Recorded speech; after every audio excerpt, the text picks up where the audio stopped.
ഏറ്റവും പ്രിയപ്പെട്ട അധ്യക്ഷൻ, ഉന്നത വിദ്യാഭ്യാസ വകുപ്പ് മന്ത്രി ശ്രീ റോജി എം ജോൺ, ഉന്നത വിദ്യാഭ്യാസ സെക്രട്ടറി ഡോക്ടർ ബി അശോക്, ഏറ്റവും ബഹുമാന്യരായ രക്ഷകർത്താക്കളെ, പുതിയ നിയമനം ലഭിച്ചിരിക്കുന്ന പ്രിയപ്പെട്ടവരെ, വളരെ സന്തോഷകരമായ ഒരു മുഹൂർത്തമാണ്. രക്ഷകർത്താക്കൾ കൂടി എത്തിയിട്ടുണ്ട്. ഉന്നത വിദ്യാഭ്യാസ സെക്രട്ടറി പറഞ്ഞതുപോലെ സെക്രട്ടേറിയറ്റിലെ ദർബാർ ഹാളിൽ വെച്ച് നിയമന ഉത്തരവ് ഏറ്റുവാങ്ങാൻ വേണ്ടിയിട്ടുള്ള അവസരം ലഭിച്ച് ചരിത്രത്തിന്റെ ഭാഗമായി നിങ്ങൾ 35 പേരും മാറുക. നിങ്ങളത് ഏറ്റുവാങ്ങാൻ അത് കാണാൻ നിങ്ങളുടെ രക്ഷിതാക്കളിലൂടെ എത്തിയിട്ടുണ്ട്. അതിൽ എനിക്ക് ഏറ്റവും സന്തോഷം, നിയമസഭയിൽ ഞാൻ പ്രതിപക്ഷ നേതാവായിരുന്നപ്പോൾ എൻ്റെ തൊട്ടടുത്തിരുന്ന ഡെപ്യൂട്ടി സ്പീക്കർ സി ചിറ്റയം ഗോപകുമാറും, ഞാൻ ലോ കോളേജിൽ പഠിക്കുമ്പോൾ എൻ്റെ ക്ലാസ്സിൽ എൻ്റെ തൊട്ടടുത്തിരുന്ന ശ്രീ സതീഷ് ഇവിടെ വന്നിട്ടുണ്ട്. വളരെ സന്തോഷം, രണ്ടുപേർ അതടക്കമുള്ള രക്ഷകർത്താക്കൾ ഇവിടെ എത്തിയിട്ടുണ്ട്. ഇത് യഥാർത്ഥത്തിൽ തെരഞ്ഞെടുപ്പിന് മുമ്പ് ഒരു രാഷ്ട്രീയ യാത്ര, അത് തന്നെയാണ് പുതുയുഗ യാത്ര നടത്തിയപ്പോൾ ഞങ്ങൾ കുറെ ഇന്ററാക്ഷൻസ് നടത്തി പലരുമായിട്ട്. അവിടെ കോഴിക്കോട് ലോ കോളേജിലെ ഒരു വിദ്യാർത്ഥിനി വന്ന് വളരെ ഇംപ്രസീവായി, വളരെ മനോഹരമായി ലോ കോളേജിലെ അധ്യാപകരുടെ പ്രശ്നം, അധ്യാപകരില്ലാത്ത പ്രശ്നം, അവരനുഭവിക്കുന്ന വിഷയം വളരെ ഭംഗിയായിട്ട് അവതരിപ്പിച്ചു. ഞാനത് അന്ന് നോട്ട് ചെയ്ത് വെച്ചു. ഞാൻ അപ്പോൾ വാക്ക് കൊടുത്തു, ഞങ്ങളുടെ ഗവൺമെന്റ് വന്നു കഴിഞ്ഞാൽ ഉടൻ തന്നെ അതിന് പരിഹാരം ഉണ്ടാക്കുമെന്ന് പറഞ്ഞു. ഗവൺമെന്റ് വന്ന ഉടൻ തന്നെ ഞാൻ ഇതിന്റെ ഫയലെല്ലാം അന്വേഷിച്ചു.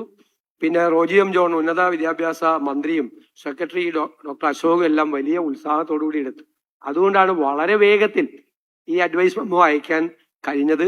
അതിൽ വളരെയധികം സന്തോഷമുണ്ട്. ഇവിടെ പറഞ്ഞതുപോലെ ഞാൻ ദീർഘമായ പ്രസംഗത്തിലൊന്നും മുതിരുന്നില്ല.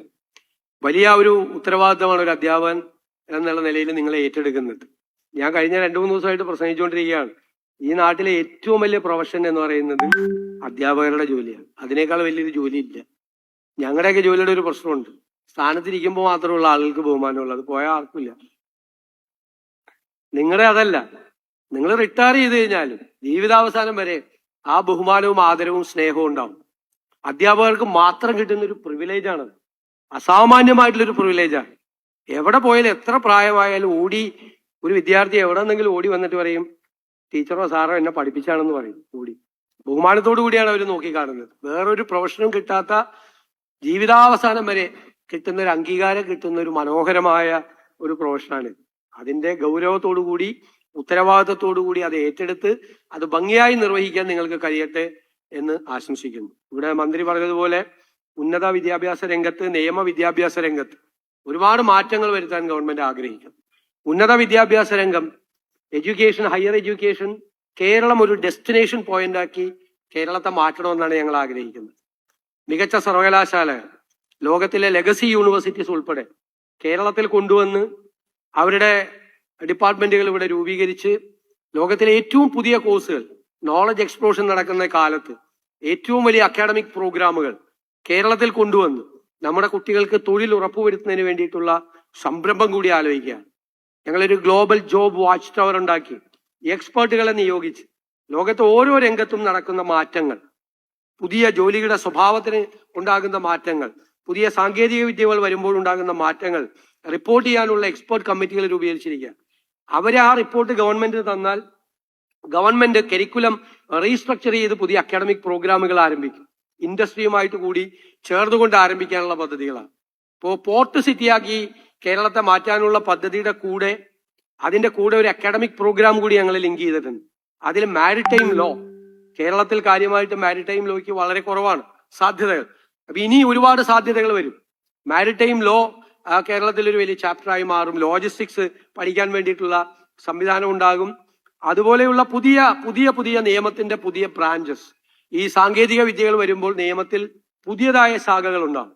അതുകൂടി പഠിക്കാൻ വേണ്ടിയിട്ടുള്ള പുതിയ സബ്ജക്റ്റുകൾ കൂടി നിയമവിദ്യാഭ്യാസത്തിന്റെ ഭാഗമാക്കി മാറ്റും. ഞാൻ ഹൈക്കോടതിയിലെ പഴയ ബാർ അസോസിയേഷൻ മെമ്പർ എന്ന നിലയിൽ മുഖ്യമന്ത്രി ആയപ്പോൾ അവരൊരു സ്വീകരണം തന്നിരുന്നു. അന്ന് ഞാൻ അവിടെ വെച്ച് പറഞ്ഞു, അഡ്മിറാൽറ്റി കോർട്ട് ഉണ്ടാക്കണം. ഇപ്പൊ ബോംബെയിൽ മാത്രമേ ഉള്ളൂ അഡ്മിറാൽറ്റി കോർട്ടുകൾ. നമുക്കിനി കേരളത്തിൽ അഡ്മിറാൽറ്റി കോർട്ടുകളുടെ ആവശ്യമുണ്ട്. അപ്പൊ നിയമരംഗത്ത് കാലഹരണപ്പെട്ട തരത്തിലുള്ള ഒരു വിദ്യാഭ്യാസ രീതി മാറ്റി നമുക്ക് അതിനെ അപ്ഡേറ്റ് ചെയ്ത് ഇപ്പോഴത്തെ ഈ നോളജ് എക്സ്പ്ലോഷന്റെ കാലത്തുള്ള വിദ്യാഭ്യാസ കാര്യങ്ങളെ അപ്ഡേറ്റ് ചെയ്തിട്ടുള്ള പുതിയ സംവിധാനം ഉണ്ടാവും. ഉന്നത വിദ്യാഭ്യാസ രംഗത്തും നിയമവിദ്യാഭ്യാസ രംഗത്തും സമഗ്രമായ മാറ്റം വരുത്താൻ നിയമവിദ്യാഭ്യാസ രംഗവുമായി ബന്ധപ്പെട്ട് മന്ത്രിയും സെക്രട്ടറിയും കുറെ പ്രപ്പോസൽ തന്നിട്ടുണ്ട്. അത് നിയമവിദ്യാഭ്യാസത്തിന് ഡയറക്ടറേറ്റ് രൂപീകരിക്കാനും നിയമ സർവകലാശാല രൂപീകരിക്കാനും ഒക്കെ വേണ്ടിയിട്ടുള്ള നിർദ്ദേശങ്ങൾ തന്നിട്ടുണ്ട്. അത് ഗൗരവമായി ഗവൺമെന്റ് പരിശോധിച്ച്, അതുപോലെ പുതിയ യൂണിവേഴ്സിറ്റി നിയമം പുതിയതായി ഉണ്ടാകാൻ പോവുകയാണ്. മറ്റ് ഫോറിൻ യൂണിവേഴ്സിറ്റികൾ അടക്കം കേരളത്തിൽ വരാനുള്ള സാധ്യതകൾ ഉണ്ടാക്കിയാണ്. ഈ കാര്യത്തിലെല്ലാം ഗൗരവതരമായി ഗവൺമെന്റ് എത്രയും പെട്ടെന്ന് നടപടികൾ സ്വീകരിക്കും എന്ന് ഉറപ്പു നൽകിക്കൊണ്ട് അധ്യാപന രംഗത്തേക്ക് ചുവടുവയ്ക്കുന്ന 35 പേരെയും ഞാൻ പ്രത്യേകമായി അഭിനന്ദിച്ചുകൊണ്ട് എല്ലാ ആശംസകളും എല്ലാ നന്മകളും നിങ്ങൾക്ക് നേർന്നുകൊണ്ട് നല്ല അധ്യാപകരായി നിങ്ങൾ മാറട്ടെ എന്ന് പ്രാർത്ഥിച്ചുകൊണ്ടും ഞാൻ ഈ ചടങ്ങ് ഉദ്ഘാടനം ചെയ്തതായി അറിയിക്കും.